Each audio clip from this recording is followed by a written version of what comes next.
I feel Rick. Good morning, everybody. Good What's going on?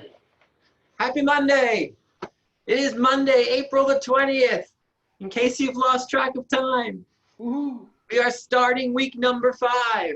If it feels like you haven't been to the office for like a month, well, that's because you haven't been to the office for like a month. And if you take a look and see that today is April the 20th, and we know that Governor Lamont has asked us all to continue this fun for 30 more days till May the 20th, it means you're at the halfway mark. Woohoo! That's exciting. If you made it this far, you can probably make it the rest of the way. But we're going to have to really stay focused on making sure that the next month is even more exciting than the previous month. And if it feels like you've kind of been running around in circles and struggling with exactly how to make sense of it all, you may feel a little bit like this.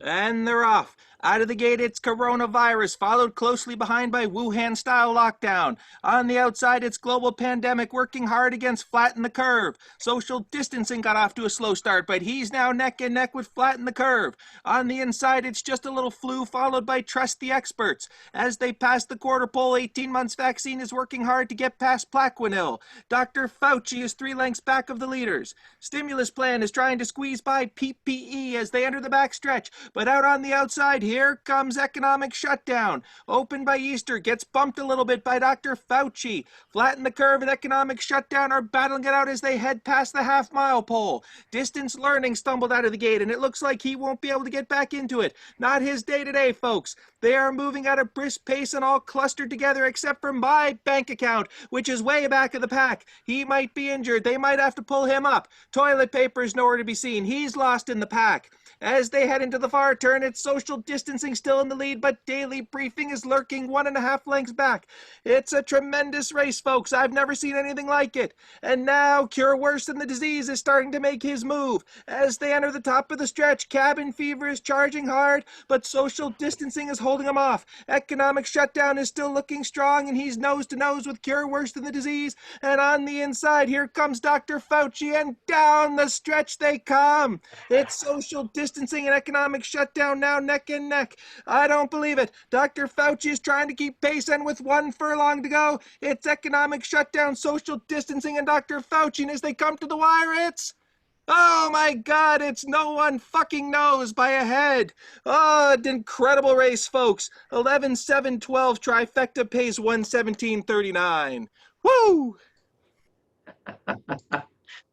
So there you have that, for whatever that is worth.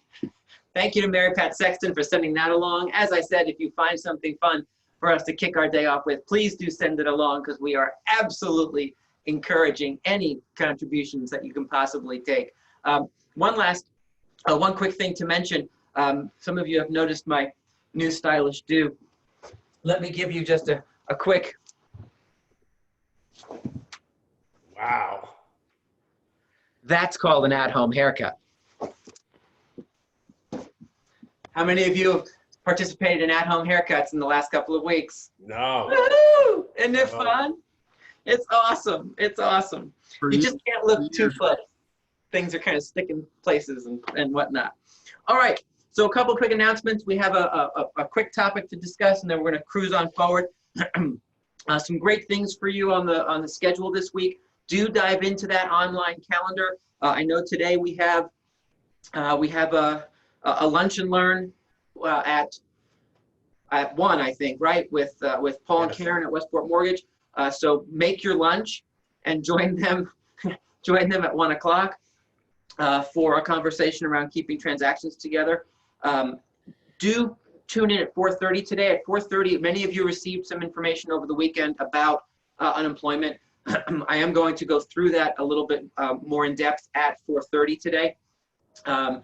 There's not tons new, and yet I want to just give you a quick 3-minute update on what that looks like. Some of you had some additional questions, so I'll deal with that at 4:30, so do plug back in. This morning we have to address an issue that came up over the weekend, and ultimately it boils down to remembering that we have documents that need to be signed by buyers and sellers, and we have documents that need to be signed by buyers and sellers for a reason. We had a new listing go on. We had a bunch of showings at this property, and about 3 or 4 days later found out that one of the occupants of that property had just tested positive.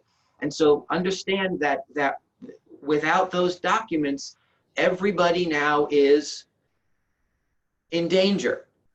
And so if you have buyers that you're showing properties to, I certainly hope you're getting those documents signed. And for those of you who are scratching your head wondering what documents I'm talking about, let me show you just quickly what I'm talking about. I'm talking about this document, the disclosure and consent form. If you take a new listing and that new listing is not vacant, your sellers have to sign this form, and you as the listing agent have to sign this form in order to allow physical showings to move forward. If you are a buyer's agent, you need to have your buyers sign this form before you take them on any physical showings. And so if you're not utilizing this form on either side, and especially if you're showing our properties and the listing agent does not give you this document, you need to stop and ask some questions, because this is a document that we are requiring of our listings if we're having physical showings and people live in the house, right? And so I just want to be certain that everyone is clear about how to use this and why to use this. You need to use this form whether you have a listing that's allowing physical showings or you're taking buyers out on physical showings, because our clients need to make sure that they understand the risks involved in these showings.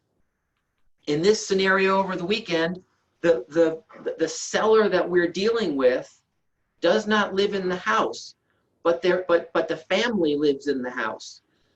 And so there was no communication from the seller that there was any issue in the house until there was a positive test. And to my knowledge, this form had not been addressed. I'm not sure if it was addressed on the listing side or the buyer side. I know when I asked some questions around it, there was no signed form, and that's a really big issue.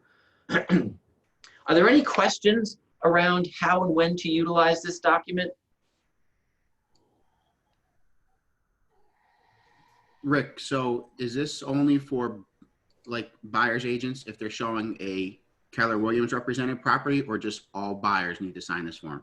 So great question. And so it's a document that any buyer who you're doing physical showings with, whether it's our listing or not, needs to sign. Now, if you're representing buyers and you're showing Coldwell Banker listings, clearly we're not going to have the listing agent and the sellers sign our form, right? But for you, the protection is for you and your buyers. The protection is for you and your sellers.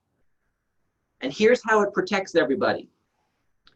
If you read the last couple of lines of that document, it has people hold each other harmless, right? Which means if you're representing a buyer and the buyer decides to go and do a physical showing, it protects that buyer, because if the sellers all of a sudden decide that they got sick because these buyers came into their house,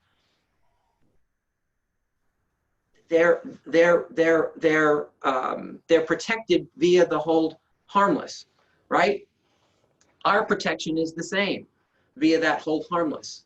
And it's simply a disclosure to say this could be a danger. Please use caution and use your own decision-making process before you move forward with anything.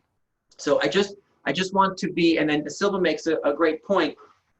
It's also designed for third parties. So if you have inspectors heading into one of your listings, if you have Jeff Weirs doing photography at one of your listings, well, Jeff needs to sign it as a third party, right, before people are headed into your listing. But I just want to make sure everyone's clear around that, because I thought we had had a whole lot of conversation around it, and then found this weekend that maybe we weren't utilizing the document as it was intended to be utilized. And when something like what happened this weekend, where all of a sudden somebody comes back and says, guess what, there's a positive test and people have been through the house, it becomes even more important. It's kind of like insurance, right? It's not all that important to have insurance until or unless something goes wrong. And then it's really, really important to have insurance. Any other questions about how we're utilizing that document?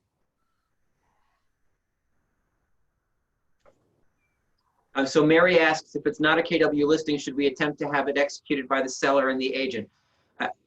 You can certainly attempt to get that done. You know, the idea is not to make this into a federal case and prevent people from selling houses. It's a protection measure that we're looking to have in place and utilize to the best of our ability. So you can certainly pass that to them if they want to take a sign on that, but we have no control when it's somebody else's listing. When it's our listing, we absolutely have control, right? And the only exception to this conversation is if the property is vacant, the seller still has to sign that they're allowing those physical showings, and they just get to write at the bottom of it that they're okay not having the buyer's agent sign the disclosure form or the health questionnaire. But that's vacant properties only. Rick, may I ask? Yes, sir. So I just want to make, from now on, what I learned and what I want to put it out there is, from now on, every own listings, we should request that form, the first one, because the second one, the health form, only protected the seller. The health form is only protected the seller. Ourselves doesn't protect the buyer at all. So the first one that you show, the waiver, basically it's a waiver. That one we should ask every time that we show in a Keller Williams listing. To make sure that, because I don't know, like in this case, if that was signed or not. So yeah, 100%. So again, if you're representing buyers and you're showing our own listings, please do everyone the favor of demanding to see that document, because if the document hasn't been signed by the seller, now you don't necessarily know what you may be walking into, and everybody's not on board with the hold harmless if we're not utilizing that that document, right? The reality is that everybody seems to be coming out with their own version of this. Everyone seems to be doing a different version of how it's required and when it's required. I'm okay with any of those other documents.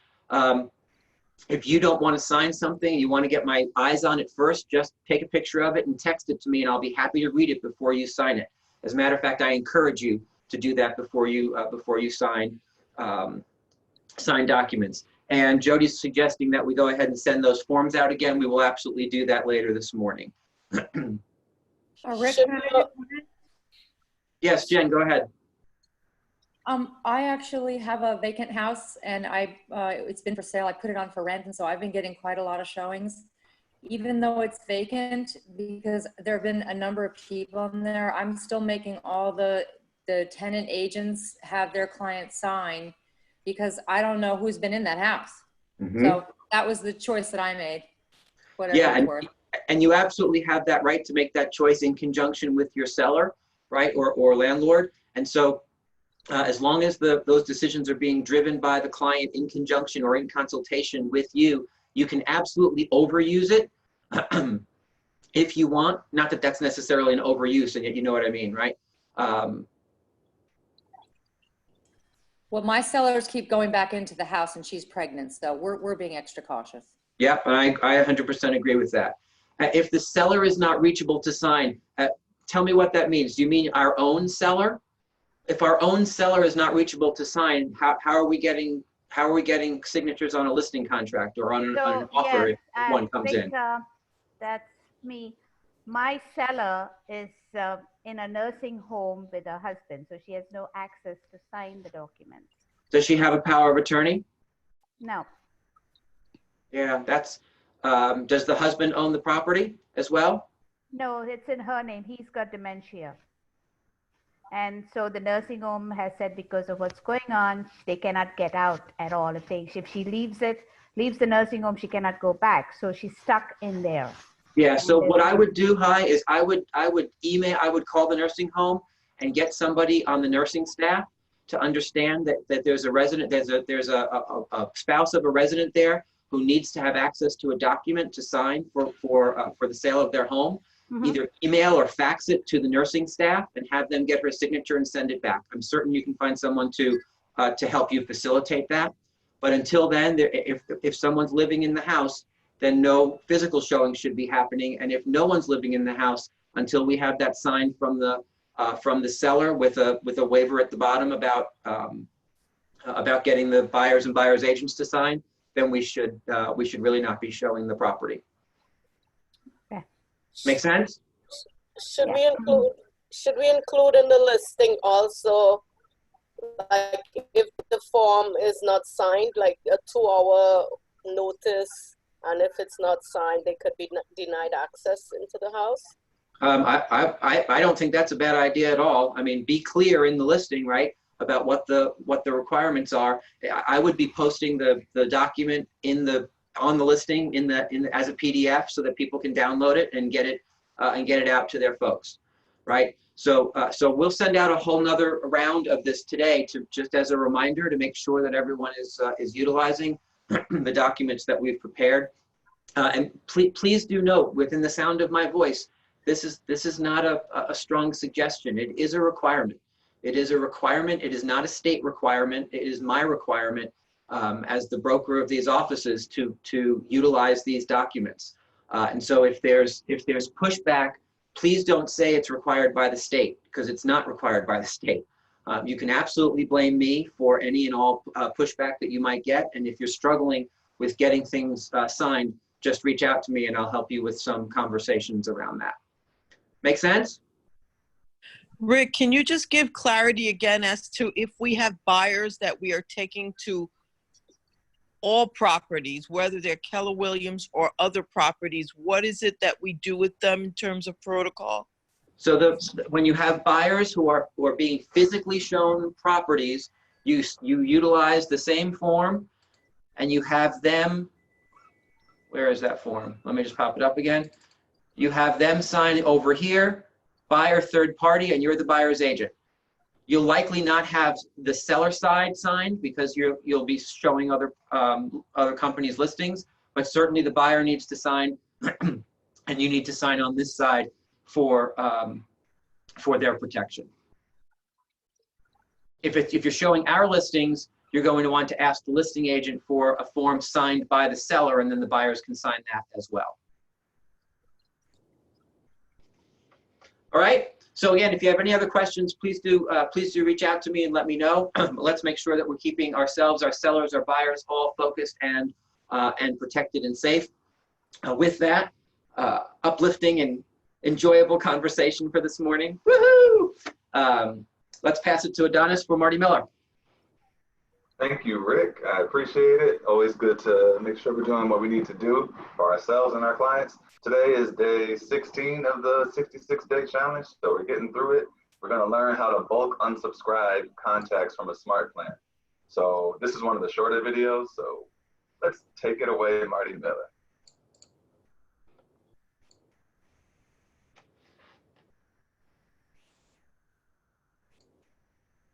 Good morning, Keller Williams, and welcome back to the Command 66-Day Challenge 3.0. Today is day 16, and yesterday we wrapped up our series on the Contacts submenu or applet. And as I mentioned in video number 1, we're going to work through each one of the submenus and applets kind of with a series of videos on each one of those. And yet between each one of those series, we do have a couple of wildcard videos planned for updates that have happened to Command during that time. So today is one of those wildcard days, and we're going to talk about the ability now to bulk unsubscribe people to a smart plan. So we're going to look at that by basically diving into smart plans. It's our 4th applet here down on the left-hand side. When you get into smart plans, you're going to be able to see my smart plans and then the library of available smart plans to choose from. If you're brand new or pretty new to Command and you haven't really played with smart plans, don't worry. We do have a video series planned for smart plans. And yet these are the plans that I have moved over into my personal library, if you will, from the KWRI available library. So these 9 smart plans are all available for me to add. And yet I've only added, I think it's 6 so far that I have in here that I've been playing with, 5 of them. So the cool new update, you can see this new icon, this eyeball icon next to the monthly neighborhood nurture smart plan is now an ability. You can see that I can click on it when I hover over it. When I click on that eye, it's going to now show me the 33 contacts that have been subscribed to this neighborhood nurture smart plan. You can see it shows 20 at a time. And I now have the ability to select multiple contacts and unsubscribe them at once. So I could also do all 20, click on all 20 by just selecting all. It's going to select all 20 contacts in a row. And then I can unsubscribe all 20 if I wanted to from this smart plan with just a couple of keystrokes. In the past, we used to have to dive into each individual contact record and remove them from that smart plan. So a very easy, simple, straightforward way, if you have multiple contacts on a smart plan that you want to unsubscribe from that smart plan, you now have that ability, again, by diving into smart plans, making sure you're under your smart plans, and then clicking on the eyeball icon that is available next to your contacts for smart plans that you have more than one person subscribed to. Quick and easy unsubscribe, and I can now do it in bulk by just clicking on those multiple contacts, clicking on confirm unsubscribe. It'll say this is the smart plan you want to unsubscribe the following contacts from, and here are those contacts. If I wanted to do it, I would just click on confirm, and all of a sudden I am now, request to unsubscribe contacts has been submitted. So I assume that will happen shortly. Those contacts will no longer be on those smart plans, and I can move them into something. Maybe I want to move them into a bi-weekly instead of monthly neighborhood smart plan, or a long-term or mid-term follow-up smart plan as well. So again, if you're new to Keller Williams or new to KW Command and you're not sure 100% what I'm talking about with regards to smart plans, hold tight. We've got that video series coming for you soon. And yet those of you that are familiar, you'll now understand the ability and the awesomeness, because diving into each contact record individually does take a lot more time. So that's it for today, guys. Hope everyone's having a fantastic Saturday. And as always, I will look forward to speaking with you in the morning. Thanks so much. Thank you, Marty. Tomorrow, we're going to learn about the opportunities overview, everything from pipeline, phases, checklists, and stages. So we'll see you then. Enjoy your day today. Bye-bye.